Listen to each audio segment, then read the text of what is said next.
पिछले लेक्चर में हमने परिवार एवं मित्र इस टॉपिक को देखा था। बराबर। हेडलाइन देखेंगे और आगे के चैप्टर पर जाएंगे। तो परिवार एवं मित्र इस चैप्टर में हमने परिवार शब्द की उत्पत्ति किस वर्ड से हुई वो भी देखा था हमने। बराबर।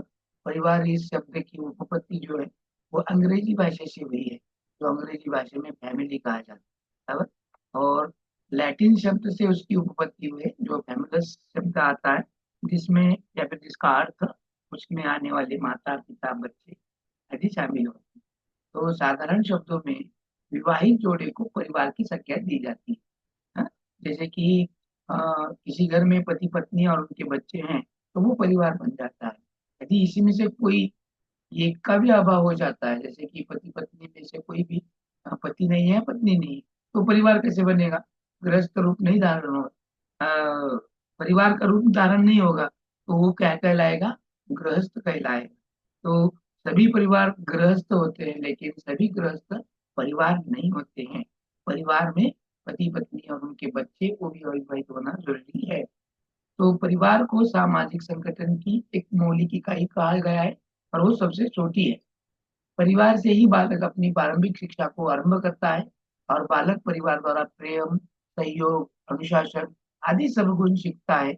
और समाज में परिवार ही महत्वपूर्ण है। साथ ही मैक आइवर पेज ने जो व्याख्या की थी वो उसको भी हमने देखा है।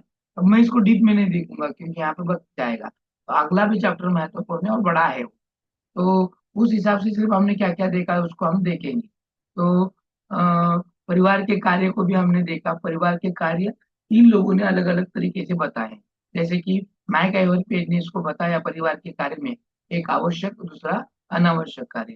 साथ ही ऑकबर्न ने और निमकॉफ ने इनमें 6 भागों में इसको बांटा है और वर्गीकरण किया। तो ऑकबर्न और निमकॉफ के हिसाब से परिवार के प्रकार आर्थिक, प्रकृत्यात्मक, रक्षणात्मक, आनंदप्रद, धार्मिक और शैक्षणिक क्रियाकलाप, इनमें उसको बांटा है। तो लुडबर्ग ने संतोष, श्रमिकों का सहयोग व विभाजन, बच्चों की देखभाल व प्रशिक्षण, यौन व्यवहार और प्रजनन का नियम, इस तरह से इन्होंने परिवार के व्याख्याएं बनाई।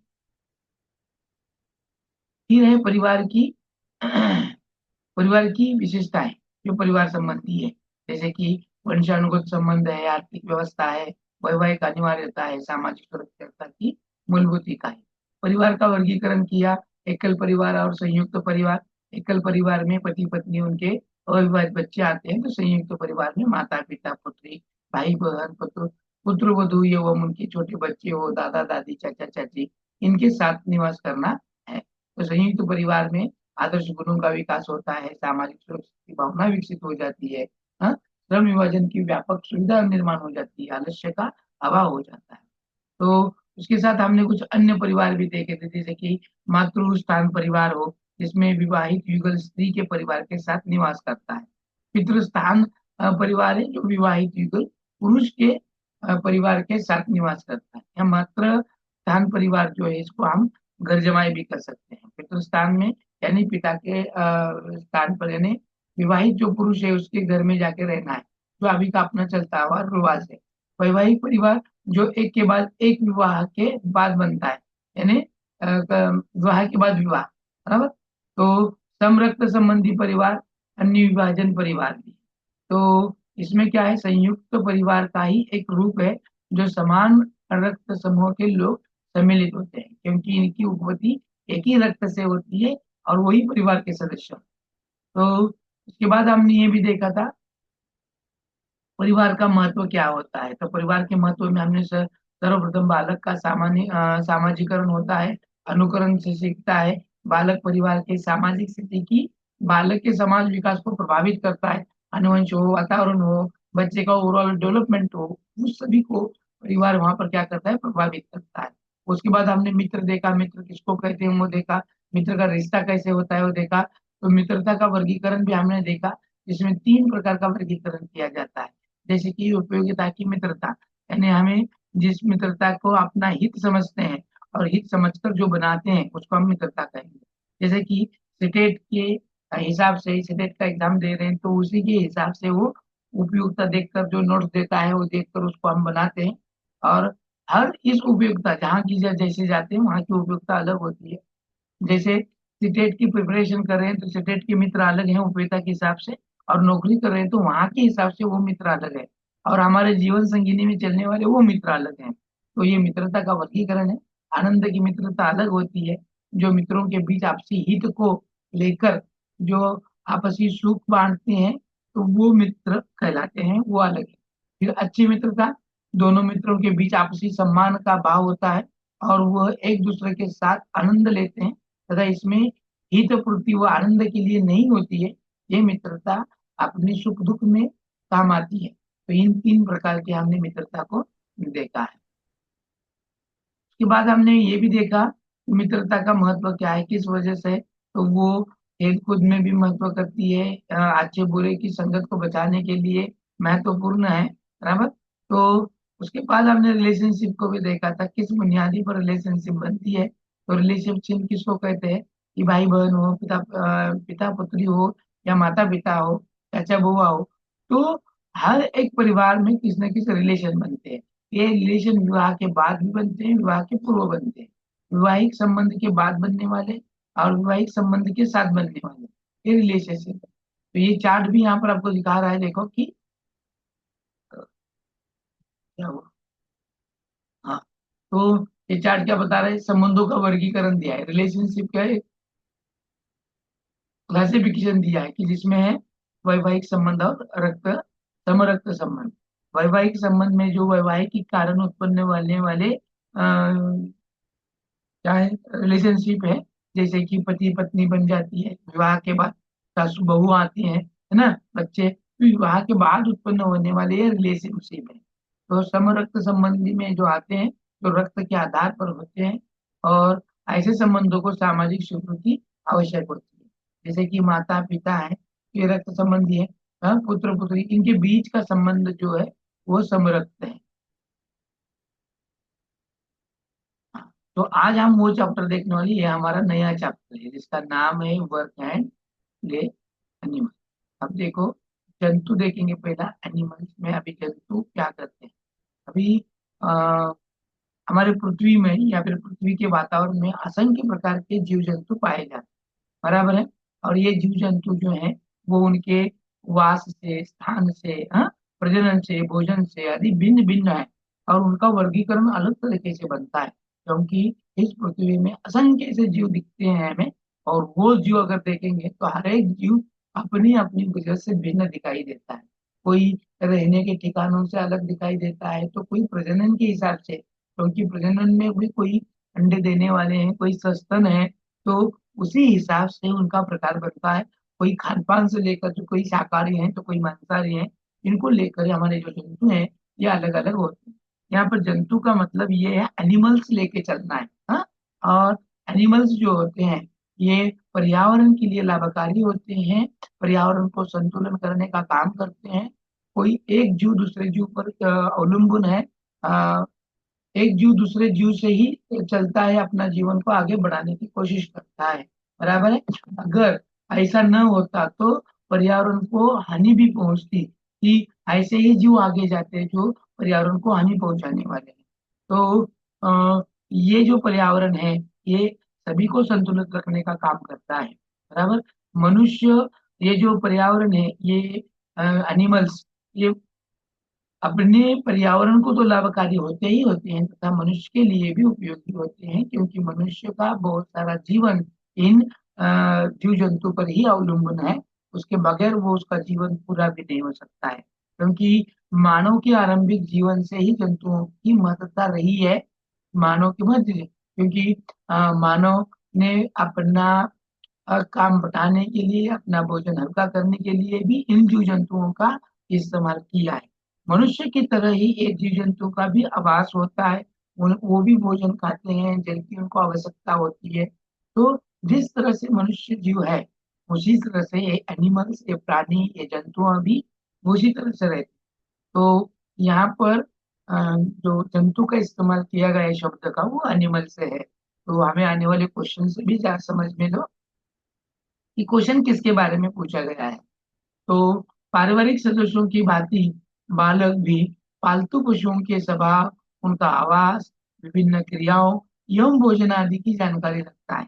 यानी बच्चे को भी पता होना है कि कौन सा पशु क्या है, कौन से पशु को पालतू कहते हैं, हाँ, बगैर पालतू वन्य जीव में रहने वाले कौन से पशु हैं, वो कहाँ रहते हैं, वो क्या खाते हैं, इनकी जानकारी हमारे बच्चों को होना भी जरूरी है, और वो रखते भी हैं। पालतू पशुओं का बालक के व्यक्तित्व का व्यापक प्रभाव पड़ता है। यानी पालतू पशु हम घर में रखते हैं तो उसका प्रभाव भी व्यक्तित्व पर बालक के पड़ता है। अगर घर में कुत्ता है, बिल्ली है, देखो उसकी वजह से बच्चे भी उसका कितनी ख्याल रखता है, उसका कितना केयर लेता है कि नहीं। हम खाते हैं तो वो भी उसको खिलाता है, अगर वो नहीं खाता है, हाँ, उसके साथ ही घूमता है, उसके साथ ही उसको लेके सोता है। तो ये जो बच्चे होते हैं, तो इन बच्चों को पशुओं से बहुत प्यार और लगाव बन जाता है। तो उसी से ये जो जंतु हैं उनका आवास स्थान हमें पता होना बहुत जरूरी है। तो जंतुओं का वास स्थान जिसको हम रहते हैं, निवास, हाँ, जंतु उन स्थानों पर रहना पसंद करते हैं जो उनके लिए अनुकूल हो और उनको खाद्य सामग्री के लिए अनुकूल हो। तो जिस तरह उनको अनुकूल लगता है, जो अच्छा होता है उनके लिए, वही वो रहना पसंद करते हैं। अदर जगह वो नहीं रहते हैं। जैसे कि मछली कहाँ रहती है? मछली जल में रहती। क्यों नहीं रहती आपके घर में? मछली बगैर पानी की क्यों नहीं रह सकती? क्योंकि मछली का जीवन ही पानी है। मछली जल की रानी है, जीवन उसका पानी है ना। तो वो महत्वपूर्ण है। तो जैसे कि शेर जंगल में रहता है, आप घर में क्यों नहीं पालते? तो वो वही रहना ठीक है। वो हिंस है, वो आदमियों को पशुओं को मारता है, उसका वो खाना है। तो इसीलिए उसका रहना भी वहां का ठिकाना ही वहां है। हाँ, फिर हम उसको उसको लाते हैं, पालते हैं, पिंजरे में कैद करते हैं, तो उसका वहां पर जीवन इतना अनुकूल नहीं होता है, तो वो प्रतिकूल बन जाता है। तो ऐसे हर एक जीव जंतु है जो उनके आवास स्थान से जहाँ की वहाँ रहते हैं। तो प्रत्येक जो हमारे पृथ्वी का हिस्सा है, उन भागों में भिन्न भिन्न प्रकार की हमारे पशुएं पाई जाती हैं। जैसे कि देखेंगे अभी कौन से पशु कहाँ और किस प्रकार में पाए जाते हैं। तो कुछ जंतु इस तरह के हैं जो जल में रहते हैं, तो उनको जल रहना पसंद है। अगर वो जल से बाहर निकालेंगे तो वो रहना पसंद नहीं करेंगे। जैसे कि मछलियां हैं, ऑक्टोपस हैं, हाँ, और बहुत सारे जीव हैं जो पानी में रहना पसंद करते हैं। तो कुछ जंतु क्या है, स्थल पर निवास करते हैं, जमीन पे ना, स्थल निवासी होते हैं। जैसे कि पंछी हैं, हाँ, स्तनपायी जानवर हैं जो कहाँ रहते हैं, स्थल पे रहते हैं। अब देखो, ऐसा है क्या, ये पंछी स्थल पर भी रहता है, जल में भी रहता है? नहीं है। तो ऐसे भी प्राणी हैं कुछ जो जल में भी रहते हैं और भूमि में भी रहते हैं। तो ऐसे पर प्राणियों को या ऐसे पशुओं को, ऐसे जंतुओं को उभयचर जंतु कहा जाता है। उभयचर, तो उनमें आता है सबसे महत्वपूर्ण है, वो है मेंढक। मेंढक जल में भी रहता है, पानी में भी रहता है। और मगरमच्छ भी है जो कहाँ रहेगा, जल में भी रहेगा, पानी में भी। सैलामेंडर भी है जो जल में भी रहता है और पानी में भी रहता है। अब देखो, कुछ जंतुओं की त्वचा पर धारीदार चिन्ह भी होते हैं, यह उनके लिए अनुकूल होते हैं। तो उनपे वो दिया गया जो निशान होता है या फिर कोई ऐसे कांटे होते हैं, नोकीले धारदार ऐसे कोई चीज होते हैं, तो उनको खुद के लिए अनुकूल बनाने के लिए वो होते हैं। और उनका एक अनुकूल बनने का एक गुण है जो उनके जलवायु प्रदेश के कारण होते हैं, जो जहाँ रहते हैं वहां से वहां भी वास करते हैं। तो ऐसे बहुत सारे ऐसे, मराठी में उस प्राणी का नाम है देखो, शाहरुख, जो उसके आंख पर बहुत सारे ऐसे कांटे होते हैं, तो उसको कोई छू लेता है तो कांटे टूट बाहर आते हैं, मगर वक्त तो वो अंदर भी जाते हैं। तो ऐसे भी कुछ प्राणी हैं जिनके त्वचा पर कोई दिखता है या फिर कोई इसको सींग होता है, तो उसको वो अनुकूल बनाने के लिए, वहां के परिस्थितियों से बचने के लिए उन चीजों का उस पे आना जरूरी है। अब जंतुओं का वर्गीकरण भी होता है या फिर किया जाता है। तो जंतुओं का वर्गीकरण उनकी शारीरिक रचना, उनके पोषण, उनके आवास और उनके स्वभाव के उपयोगिता के आधार पर कई प्रकार के वर्गीकरण किए जाते हैं। ये जो पर्यावरण के दृष्टिकोण से अत्यधिक महत्वपूर्ण होता है, और इनका वर्गीकरण उनके गुणों से, उनकी शरीर की रचनाओं से, पोषण से, आवाज से, उनके स्वभाव से किया जाता है। तो कौन कौन सा वर्गीकरण किस तरह से किया गया वो अभी हमें देख।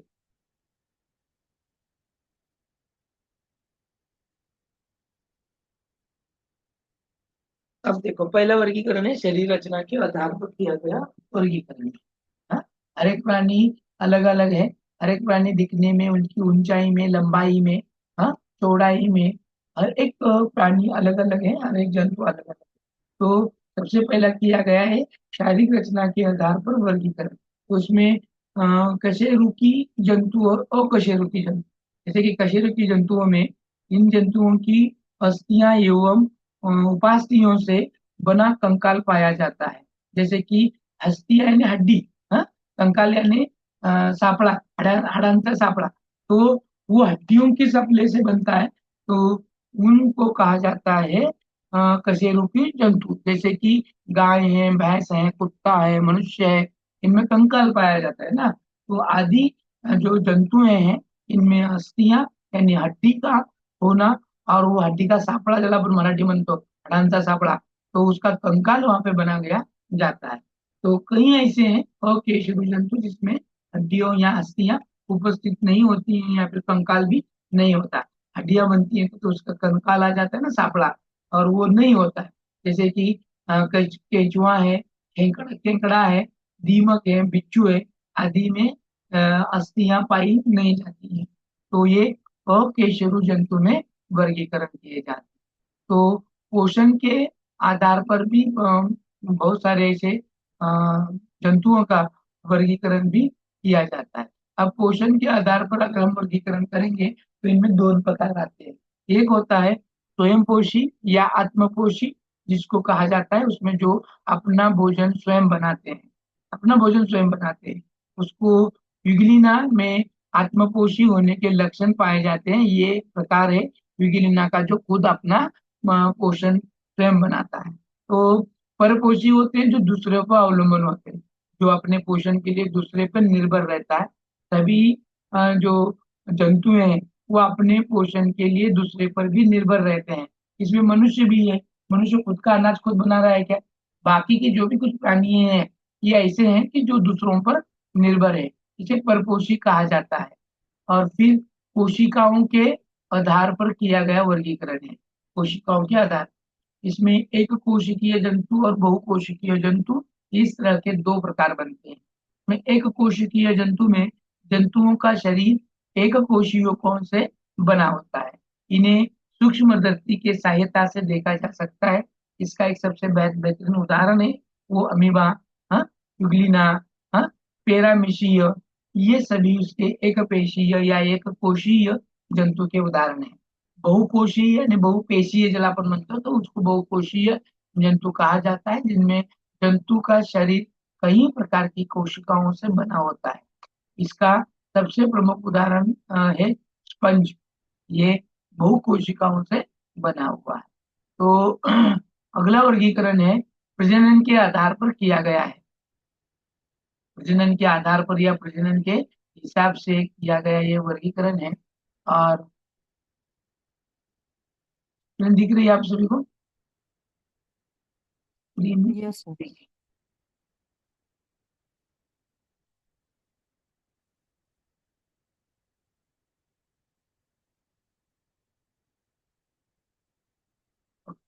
दिख रहा है ना? Yes sir. प्रजनन के आधार पर वर्गीकरण किया जाता है। हम वर्गीकरण देख रहे हैं। और इस वर्गीकरण में देखो, अभी प्रजनन के आधार पर जो वर्गीकरण किया जाता है उनमें दोनों प्रकार है।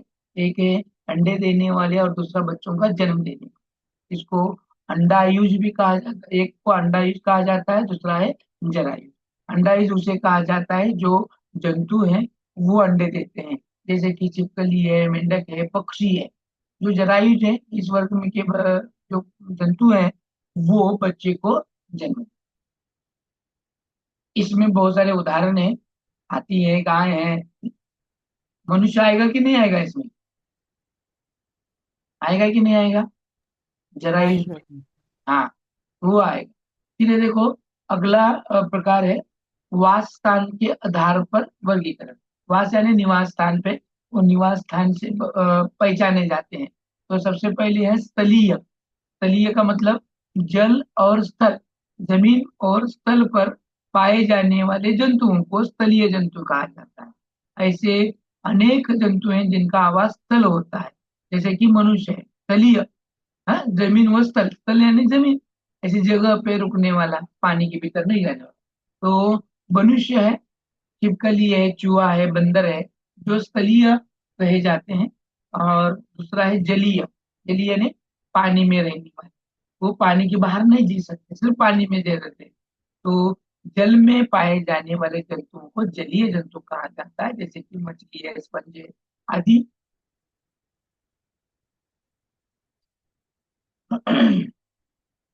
आदि जो प्राणी है वो जलीय स्थल के कहा जाता है। और दूसरा है मरुस्थलीय।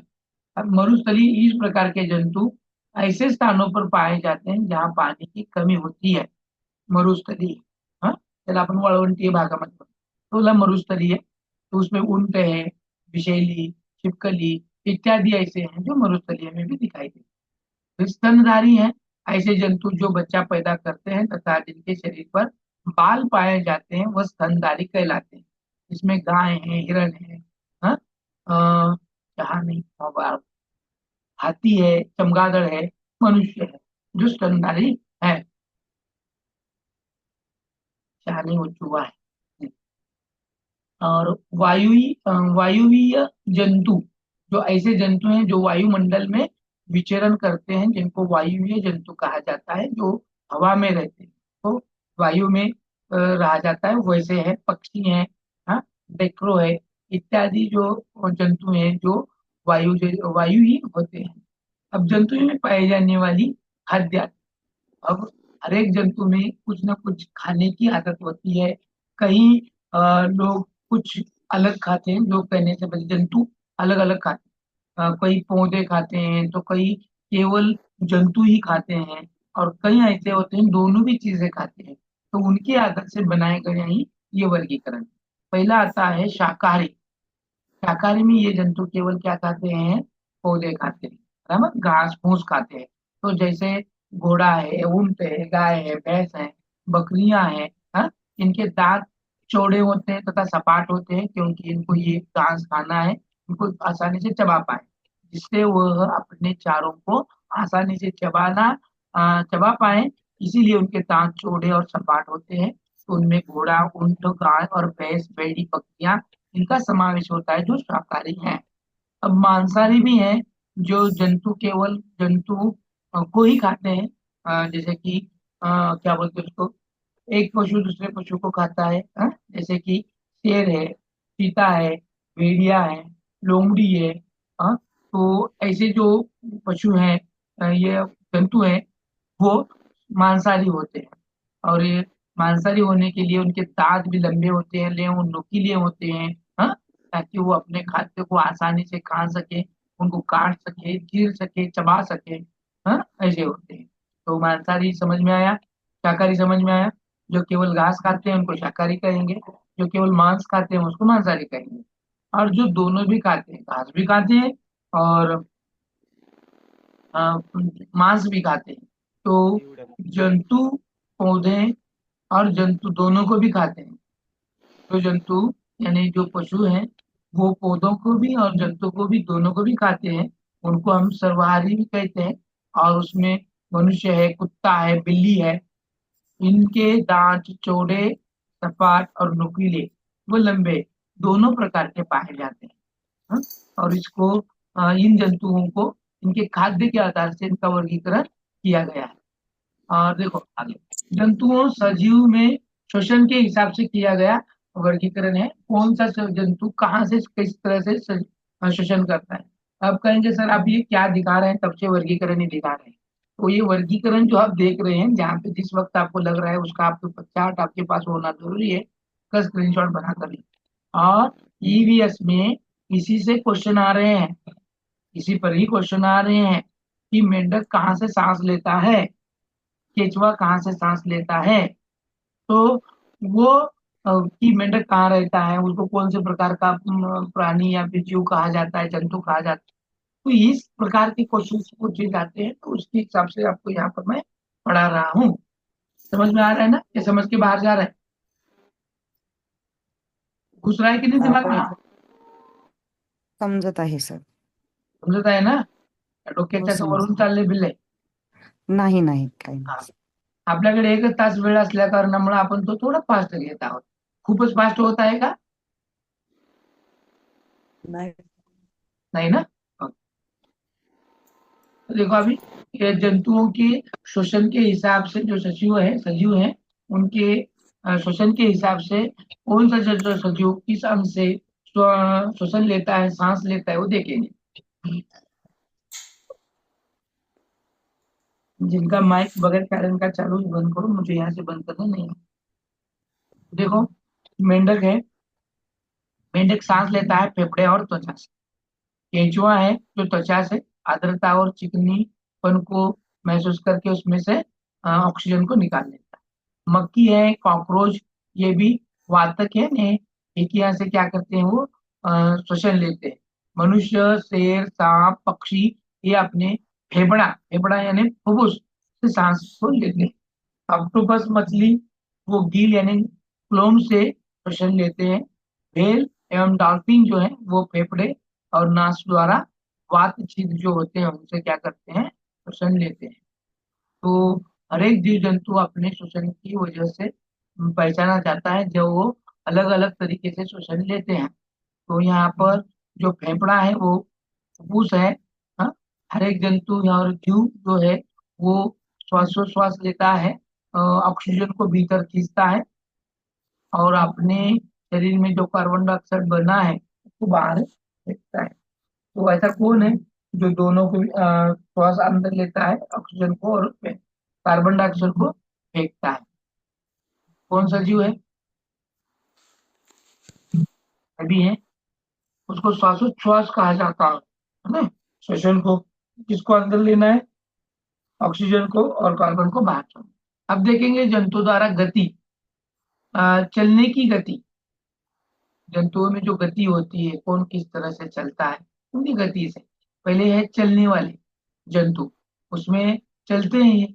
मनुष्य है, शेर है, कुत्ता है, बिल्ली है, गाय है, ये चलते हैं। तो रेंगने वाले भी जंतु हैं, जैसे कि केचुआ है, सांप है, हाँ, ये रेंग कर चलते हैं। सांप अपने बड़े वो पेशियों की सहायता से तथा केंचुआ पेशियों एवं शंकु की सहायता से गति करते हैं। तो कुछ पशु उड़ते हैं आकाश में, उड़ने वाले जंतु, जैसे पक्षियों द्वारा उड़ने का कार्य किया जाता है। शुतुरमुर्ग और एम जैसे पक्षी नहीं उड़ते नहीं है, अपितु तेज गति से भागते हैं। हाँ? उल्लू अपनी गर्दन पीछे तक घुमा लेता है, पीछे तक घुमा लेता है। तैरने वाले जंतु हैं, तो तैरने वाले जंतु में मेंढक है, मछली है। हाँ? मछली के साथ साथ हंस, बतख जैसे पक्षी भी जल में तैरते हैं। खुदकने वाले जंतु में मेंढक है, खुदकता है ना, तो फुदक फुदक के चलता है। तो कॉकरोच एक ऐसा जीव है जो चलने, चढ़ने और उड़ने तीनों कार्यों को कर सकता है। देखो, कॉकरोच भी एक ऐसा जीव है जो चलता है, उड़ता है और चढ़ने का भी काम करता है। जैसे दीवार पे वो चढ़ता है ना, तो वो तीन कार्य करने वाला वो एक जंतु है। तो क्वेश्चन भी आ सकती है, तीन कार्य करने वाले में से जंतु का नाम बताओ। तो तीनों भी कार्य कर सकता है, चलता है, चढ़ता है और उड़ता है। जंतुओं के प्रजनन के हिसाब से इनमें भी क्या किए जाते हैं, प्रकार किए जाते हैं। शायद हमने ये प्रकार देखे हैं, जरायुज और अंडायुज। हाँ, जरायुज इसमें जो प्रजनन के क्रिया के दौरान बच्चे को जन्म देता है, जैसे गाय है, कुत्ता है, मनुष्य है, हाथी है। हाँ, अंडानुज प्रजाति में आते हैं जो प्रजनन क्रिया में बच्चे अंडे से उत्पन्न होते हैं, जैसे कि पक्षी है, मेंढक है, बतख है, मछली है। हाँ?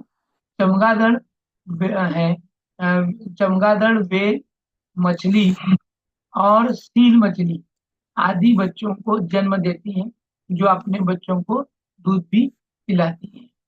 अगला है, प्रजनन द्वारा विभिन्न जंतु भिन्न भिन्न प्रकार के बच्चों को जन्म देते हैं, इनको विभिन्न नामों से भी जाना जाता है। जिनका विवरण निम्नलिखित है। देखो अभी कि जो जीव हैं और उनके जो बच्चे पैदा होते हैं तो उनको नाम से जाना जाता है, अलग अलग के कौन कौन से नाम से जाना जाता है देखना है। यानी जैसे कि आदमी है तो आदमी के बच्चे को क्या कहते हैं, हम बच्चा कहते हैं, बराबर। उसी तरह से हर एक जंतु के जो बच्चे होते हैं उनको क्या नाम से जाना जाता है, क्योंकि यहाँ पर पूछा जाता है बाज के बच्चे को क्या कहते हैं। इस तरह के क्वेश्चन आते हैं। बछड़ा किसके बच्चे किस जीव का बच्चा बछड़ा कहलाता है वगैरह। तो उसमें है भालू, भालू के बच्चे को शावक कहा जाता है। तितली के बच्चे को कैटरपिलर कहा जाता है। कौवे, कौवा जो होता है ना कौवा, उसके बच्चे को चूजा कहा जाता है। मेंढक के बच्चे को टेड़पोल कहा जाता है। तो बाज के बच्चे को इयास कहा जाता है। कंगारू के बच्चे को जोही कहा जाता है। कप्पी के बच्चे को बच्चा कहा जाता है तथा पेंगुइन के बच्चे को चूजा कहा जाता है। जो खरगोश है उसके बच्चे को बन्नी कहा जाता है। देखो कैसे अलग अलग नाम है ना।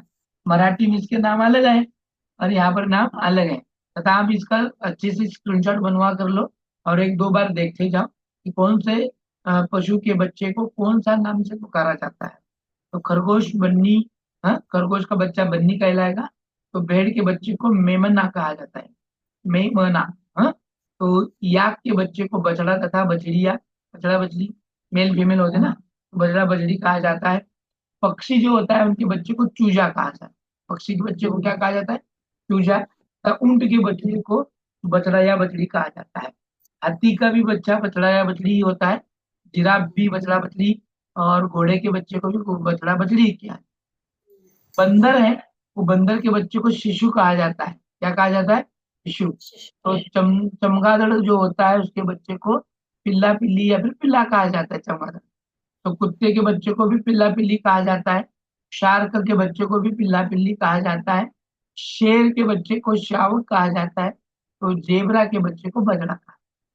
तो यहाँ पर बछड़ा या बछड़ी कहने वाले जो पशु हैं उसमें जेबरा है, घोड़ा है, जिराफ है, हाथी है, ऊंट है और याक। तो ये क्या है, बछड़ा तथा बछड़ी। हाँ? तो बाकी के सभी को अलग अलग नामों से जाना जाता है। अब देखो जंतुओं की इंद्रियां एवं उद्दीपन, उनके हिसाब से वो किस तरह से कार्य करते हैं देखें। जंतुओं की इंद्रियां कौन कौन सी हैं, तो सभी जंतुओं में 5 इंद्रियां पाई जाती हैं। उनमें जैसे कि आंख है, कान है, हाँ, नाक है, जीभ और त्वचा। हर जीव जंतु में 5 इंद्रियां पाई जाती हैं, जो 5 सेंसर है, जिसके हिसाब से वो ज्ञान को ग्रहण करते हैं। जंतु अपनी इंद्रियों की सहायता से विभिन्न कार्यों को संचालित करते हैं, जिससे उसका विवरण देखेंगे। कौन से इंद्रियां उद्दीपक करती हैं। कुछ विशेष पक्षी हैं। अब कुछ विशेष पक्षी में देखेंगे कि जैसे बाज है, गिद्ध है, चील है आदि की दृष्टि मनुष्य से 4 गुना ज्यादा होती है, ताकि वो अपने शिकार को दूर से पहचाने। देखो ये विशेष गुण है इनमें।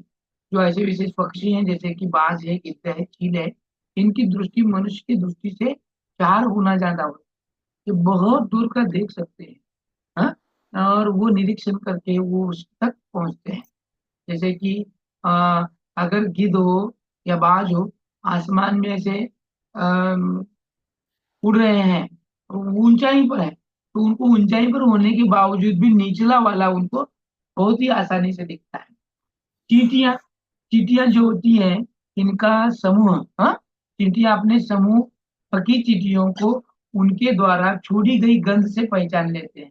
तो इनके पास गंध यानी सूंघने का बहुत ही बेहतरीन एक नजारा होता है, अपने से बेहतर होता है। तो उन बच्चों में नजर के हिसाब से हुआ और ये अभी है सूंघने के हिसाब से। तो चींटियों की पास ही होता है। तो चींटियां देखो कभी कभी अकेले भटक भी जाती हैं, तो वो बराबर वो लाइन वाले चींटियों तक पहुंचती है, झुंड वाले चींटियों में जाती हैं। तो क्योंकि वो जो चींटियां होती है वो एक दूसरे से गंध यानी खुद गंध छोड़ती है, तो ये गंध को पहचान लेती। कुछ कीड़े मकोड़े अपनी मादा कीड़े को उनकी गंध से पहचान लेते हैं। उदाहरण स्वरूप रेशम का कीड़ा, तो वो जो कीड़े होते हैं वो गंध से पहचानते हैं मादा कीड़े। मच्छर मनुष्य के शरीर की गंध एवं तलवे की गर्मी से अंधेरे में भी ढूंढ लेता है और बराबर मनुष्य को काटता है ना। तो उसके पास वो गंध भी बहुत बेहतरीन होती है। सांप सुनता नहीं है, उसको कान नहीं है, लेकिन जमीन के कंपन से वस्तुओं को वो महसूस करता है और वो उस हिसाब से वो अपनी दिशाओं को चेंज करते हुए सुरक्षित स्थल तक पहुंच जाता है। तो ये थे कुछ ऐसे जो अपने गुण की वजह से पहचानने में आए, अपनी इंद्रियों के और इंद्रिय में रहने वाले विशेषताओं की वजह से। और कुछ ऐसे हैं पक्षी हैं, एक ही समय में दो भिन्न भिन्न दिशाओं अथवा वस्तुओं को देख सकता है। देखो, यानी इनकी जो आंख होती है ना, दाई आंख से भी अलग देखता है और बाई आंख से भी अलग देखता है। अगर एक आंख बंद करे तो उसको उधर का नजर, हमारा कैसा है, हम दोनों आंखों से एक ही देखते हैं। पक्षियों की देखो जो आंखें होती है ना, वो आंखों में अंतर होता है, एक आंख दूसरी आंख देख नहीं पाती, बराबर। हमारी आंख वैसी नहीं है, हमारी दोनों आंख सामने है। तो एक आंख से बंद करे तो भी दूसरी आंख से दिखाई देता है, दूसरी आंख से दिखता है, पहली आंख से दिखाई देता है, बराबर। लेकिन पक्षियों का वैसे नहीं है, वो दोनों जो आंख है, वो दोनों आंख अलग अलग दिशाओं से देखती है। क्योंकि ऐसा क्यों है, क्योंकि उनके सर जो है ना, सिर के दोनों ओर अर्थात बाई और दाई ओर दो आंख होती है। बाई बाजू में होती है वो बाई ओर का देखती है, दाई ओर होती है तो दाई ओर का देखती है। देखो, और एक जीव जंतु को अलग सा एक अपनापन मिला है, वो भिन्न है, वो निसर्ग की देन है, शुक्र है उसका जिसने उसको बनाया और उसने इस तरह से बनाया है उसको कि उसके एक अपना ही बन, उसका एक अलग संरक्षण हो, अनुकूल रह सके, इस तरह से उसकी नीति की गई है। हाथी हाथी अपने कान से सुनने के साथ साथ वो हवा भी करता है ना, हवा खुद को लेता है। यह हाथी का ताप पूर्व भी हाथी अपने का वित्त अंग भी माना जाता है, यानी हाथी का जो वो कान है, वो एक अंग है उसका ना। तो वो हवा के देने के साथ सुनने का भी काम करता है।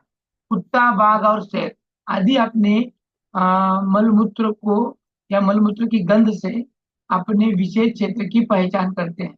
बाघ, शेर, कुत्ता, ये और जो देखो, अभी कभी कभी कुत्ता ना इस गली में से उस गली में जाता है तो देखो टांग उठा कर देखना, तो वो क्या करता है कि उसकी गंध से अपना खुद का एक क्षेत्र बनाता है। तो हम उसकी गंध से वो कुत्ता दूसरा पहचानता है कि ये अपना इलाका नहीं है, नहीं, कुत्तों का इलाका तो कुत्तों का होता है। हाँ, हाँ। तो वो अपने इलाके की पहचान करता है। बाघ, शेर की भी पहचान ये होती है, उनका भी इलाका होता है और उनके इलाके में भी वो अपने गंध को पहचानते हैं। मेंढक, छिपकली जैसे जो जीव हैं, अपने शिकार को पकड़ने के लिए अपनी जीभ का प्रयोग करते हैं। मेंढक अपने जीव से कीटकों को वो पकड़ लेता है, छिपकली भी वैसे ही करती है। हाँ, ये ऐसे जीव हैं जो जीभ की वजह से जंतुओं को पकड़ते हैं। रात में जागने वाली जंतु, हाँ, एवं पक्षी जो ऐसे होते हैं केवल सफेद और काले रंग को ही देखते हैं। रात में जागने वाले पक्षी ऐसे होते हैं जो काले रंग को ही देखे जाते हैं। उदाहरण स्वरूप उल्लू, रैकून, ये जो है ये ऐसे रात में जागने वाले हैं। देखो, हम अगर देर रात तक जागते हैं तो कहते हैं ना, क्या घुबड़ की तरह जाग रहा है, तो क्योंकि घुबड़ रात में ही जागता है। अब देखो, कुछ जंतु हैं उनके विशेष लक्षण है। अब यहाँ पर हर एक जीव का हम क्या देखेंगे, लक्षण देखेंगे और उस लक्षण को समझने की कोशिश हम करेंगे। हाथी, ये दिख रहा है आपको हाथी, ये सबसे बूढ़ी हाथी हाथियों के बीच के नेता होती है। यानी जो हाथी होते हैं, हाथी का झुंड होता है, हाथी का जो समूह होता है, वो समूह में जो हाथी हो, बूढ़ी हथनी, हथनी, हाँ, फीमेल सबसे जो बूढ़ी है वो उस बेच का नेता हो। यो 100 केजी से अधिक पत्ते और झाड़ियों को खा सकते हैं। यानी एक वक्त ये क्या करते हैं, हम खाना एक वक्त का कितना खाते हैं, वैसे ये ना 100 किलो, यानी 100 किलो एक वक्त का अधिक, उससे भी अधिक झाड़ियां खा सकते हैं। ये अपने शरीर को ठंडा रखने की अनुकूल क्षमता रखते हैं, यह कम सोते तथा कम आराम करते हैं। ये हाथी जो होते हैं वो कम सोते हैं, कम आराम करते हैं। हाँ, एक 100 किलो से ज्यादा की पत्तियां या झाड़ियां वो खाते हैं। दूसरा है बाघ। बाघ दिख रहा है आपको? बाघ दिख रहा है कि नहीं स्क्रीन पर? Yes sir.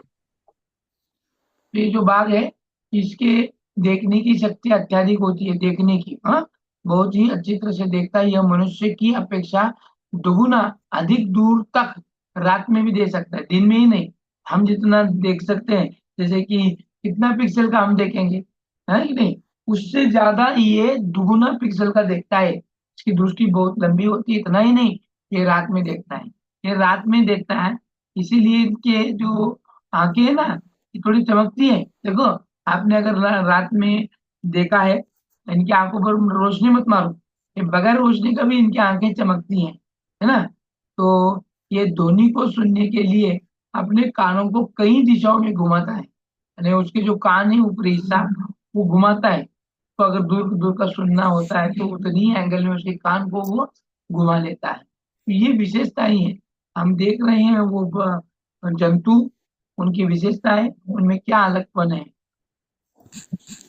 यह है गेंडा।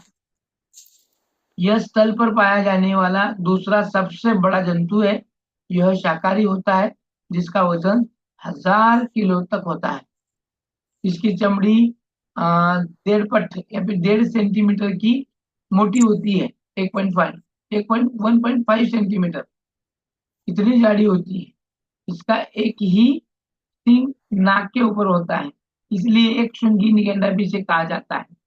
गेंडा लेकिन एक शुंगी वाला। तो इसका जो बराबर नाक है, कि नाक के हिसाब से इसका एक सिंग लगा हुआ होता है, इसीलिए इसको एक सिंगी गेंडा भी कहते हैं। अब ये कौन सा प्राणी है?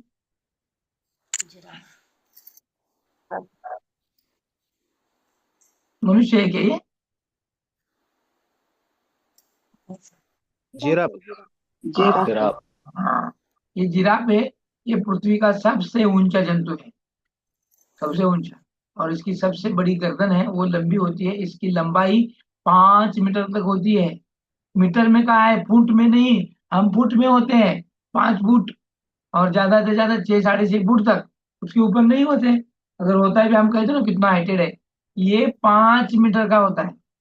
5 मीटर लंबाई होती है। उसकी उम्र 25 वर्ष होती है। ये बहुत ही कम 2 घंटे सिर्फ सोता है। कितने घंटे सोता है? सिर्फ 2 घंटे। और ये कम सोने वाला जानवर। अगला है चिंपांजी। यह सबसे होशियार जानवर है। यह समूह में रहते हैं, जिनमें 3 से लेकर 80 तक सदस्य होते हैं। कम से कम 3 और ज्यादा से ज्यादा 80 तक सदस्य होते हैं। ये ही जानवर समूह में रहता है। ये है स्लॉथ। ये क्या है? स्लॉथ है। यह भालू जैसा जीव होता है। यह रात्रिचर जंतु है, जो दिन में लगभग 17 घंटे सोता है और रात में जागता है। रात में क्या करता है? जागता है। ये डॉल्फिन, यह पानी के अंदर एक दूसरे से संपर्क और संचार करने के लिए विभिन्न प्रकार की आवाजें निकालती है। ऊंची डॉल्फिन, हाँ, सुंस भारत की राष्ट्रीय जलीय जीव है। ये है व्हेल माछ। व्हेल, ब्लू व्हेल पृथ्वी की सबसे बड़ी जीव। यह स्तनधारी जीव की श्रेणी में आती है, जो बच्चे को जन्म देती है। इसकी आयु 90 साल तक होती है, यानी मनुष्य की तरह ही है। मनुष्य की तरह ही है। ये है गिलहरी। तुम्हाला काय म्हणतात मराठीमध्ये? कारुते। इसको हिंदी में क्या कहा जाता है? गिलहरी। ये है गिलहरी, जिसको मराठी में हरुताई कहते हैं। और यह अपने दांतों को हमेशा घिसने का कार्य करती है, क्योंकि इसके दांत लगातार बढ़ते रहते हैं और घस कर उसको क्या करती है, उसकी लंबाई कम करने की कोशिश करती है। यह है सांप। इसके कान नहीं होते हैं, ये रेंग कर चलते हैं। ये किसान के मित्र होते हैं। अजगर सबसे लंबा सांप है। करेट, कोबरा, दुबई, अफाकिया, जहरीले सांप है। ये सांप के कुछ प्रकार है। हमारे इधर किंग कोबरा जो केरल है वहां पर ज्यादा देखने मिलता है। ऐसे हरेक प्रकार के जीव हैं, सांप हैं, जो अपने एक ही दंश से एक ही सेकंड के अंदर इंसान को या फिर किसी जीव को वो मार सकता है, इतने जहरीले होते हैं। ये केंचुआ, केंचुआ ये रेंग कर चलता है, मिट्टी खाकर उसे उपजाऊ बनाता है। इसकी लंबाई करीबन 14 इंच तक होती है। इसकी आयु 8 साल होती है, यानी ये केंचुआ 8 साल तक जीता है। पक्षियों उनके कुछ विशेष लक्षण भी देखने हैं हमें। हर एक पक्षियों में कुछ ना कुछ अलग विशेष ऐसे लक्षण होते हैं। जैसे पंछी ऊंचे आकाश में स्वतंत्र रूप से उड़ सकते हैं, बराबर, क्योंकि इनकी हड्डियां खोखली होती हैं और शरीर का आकार नाव के जैसे होता है, तथा इनको उड़ाने में सहायता देने के लिए पंख होते हैं। इस प्रकार के कुछ लक्षण और उनके उनसे संबंधित पंछियों के नाम निम्नलिखित है।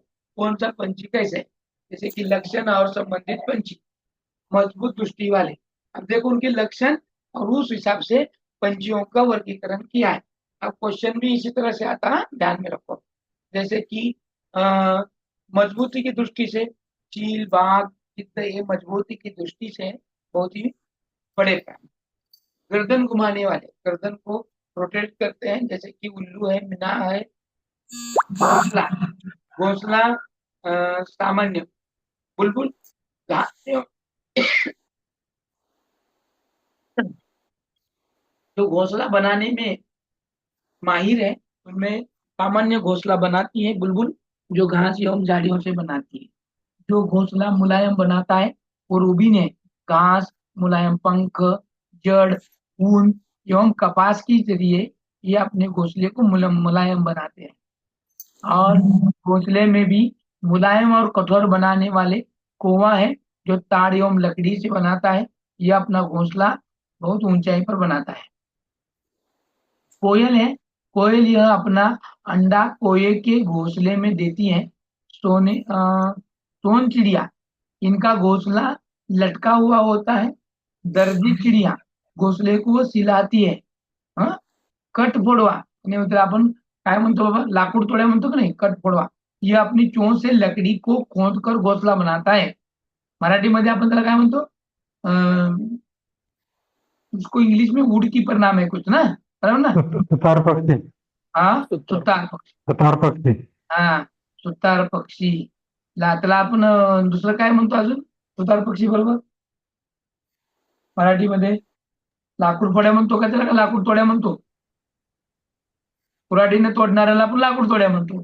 पण हा जो पक्षी आहे याला आपण मराठीमध्ये काय म्हणतो, आता सरांनी म्हणल्याप्रमाणे सुतार पक्षी, बरोबर. तो उसको यहाँ पर कठफोड़वा पक्षी कहा जाता है हिंदी में। यह अपनी चोंच से लकड़ी को खोद कर उसमें घोंसला बनाता है। और सहजीवी संबंध, अभी देखो सहजीवी से संबंध है भैंस एवं बगुला, यानी ये हर एक पक्षी एक दूसरे से संबंध बनाकर कुछ ना कुछ करते हैं। जैसे कि भैंस घास खाती है और बगुआ क्या खाता है, ज्याला आपण बगळा म्हणतो ना मराठीमध्ये, तो काय करतो, कीटक खातो.